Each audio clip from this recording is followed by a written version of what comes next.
আসসালামু আলাইকুম ভিউয়ার্স, আশা করি সবাই খুব ভালো আছেন। তো আজকে আমি আপনাদের সামনে যে ভিডিওটি নিয়ে এসেছি সেটি হচ্ছে হামানদিস্তা। এটা হচ্ছে মেহগনি কাঠের হামানদিস্তা। আপনারা হয়তোবা মানে পাথরের বা লোহার বা স্টিলের হামানদিস্তা সচরাচর দেখে থাকবেন, কিন্তু এটা হচ্ছে অরিজিনাল মেহগনি কাঠের হামানদিস্তা। এখানে আপনারা দেখতে পাচ্ছেন যে মানে দুটো সাইজ আছে। এই একটা হচ্ছে এটা একটু ছোট সাইজ, এটা একটু বড় সাইজ। আসলে এই জিনিসটা যেটা, এটা হচ্ছে আপনার মশলা গুঁড়া করার জন্য মূলত গোলমরিচ, এলাচি, দারচিনি বা এরকম মানে মশলা গুঁড়া করার জন্য, অথবা আপনার মশলা গুঁড়া করা ছাড়াও অন্য যে কোনো কাজও আপনি এটা ইউজ করতে পারবেন। আর এইটা হচ্ছে স্পেশালি মূলত মাংসের কিমা করার জন্য, হাড় ছাড়া মাংস, হাড় ছাড়া মাংসের কিমা বা আপনার বিভিন্ন ধরনের পেস্ট তৈরি, যেমন টমেটো পেস্ট বা আপনার আলু ভর্তা বা যে কোনো ধরনের ভর্তা বা যে কোনো জিনিসে আপনারা এটা ইউজ করতে পারেন। তো আমি এটা নিয়েছি আসলে মাংসের কিমা করার জন্য, বা মানে বিভিন্ন ধরনের রান্নার কাজে এটা ইউজ করা হয়।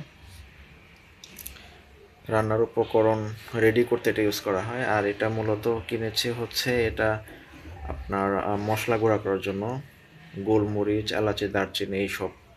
ঠিক আছে। তো আপনারা দেখতে পাচ্ছেন এটা হচ্ছে অরিজিনাল মেহগনি কাঠের। এটা একটু রাউন্ডটা একটু কম, একটু ডিপ সাইজের, মানে চারপাশটা একটু অত বেশি ছড়ানো না আসলে। আর এই জিনিসটা একটু ছড়ানো, একটু প্রশস্ত। এটা একটু ছোট সাইজ। ঠিক আছে। তো এটার ডিজাইনটাও একটু অন্যরকম, এটার ডিজাইনটা একটু অন্যরকম, আবার এটার ডিজাইনটা একটু অন্যরকম, কিন্তু কাঠ কিন্তু একই মেহগনি কাঠেরই তৈরি। ওকে। তো এখন যদি এটা প্রাইসের বিষয়ে আসি, একটু বড় সাইজ যেটা, এটার প্রাইস হচ্ছে মানে নর্মাল প্রাইস হচ্ছে 550 থেকে 650 টাকার মধ্যে, নর্মাল রেগুলার মার্কেট প্রাইস। আর এইটার যে প্রাইস, এটার প্রাইসটা হচ্ছে আপনার 400 থেকে 500 টাকার মধ্যে। তো আপনি যদি কোনো হোলসেল শপ থেকে নেন তো তাহলে অবশ্যই একটা ভালো ডিসকাউন্ট পাবেন ইনশাল্লাহ। তো এই হচ্ছে কথা।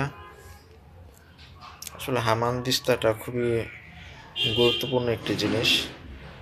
এটাতে মূলত মাংসের কিমা অথবা মানে সেদ্ধ করা মাংস থেতো করে রান্নার একটা রেসিপি তৈরি করা হয়, সেটার জন্য ইউজ হয়। ঠিক আছে। এভাবে আপনারা এটা ইউজ করতে পারবেন। খুবই মজবুত, এটা কোয়ালিটি অনেক হাই কোয়ালিটি। এটাও, এটা মূলত মশলা গুঁড়া করার জন্য, এলাচি, দারচিনি, গোলমরিচ এইসব। তো এই ছিল আজকের ভিডিও। তো নেক্সট ভিডিও পর্যন্ত সবাই ভালো থাকবেন। ধন্যবাদ সবাইকে।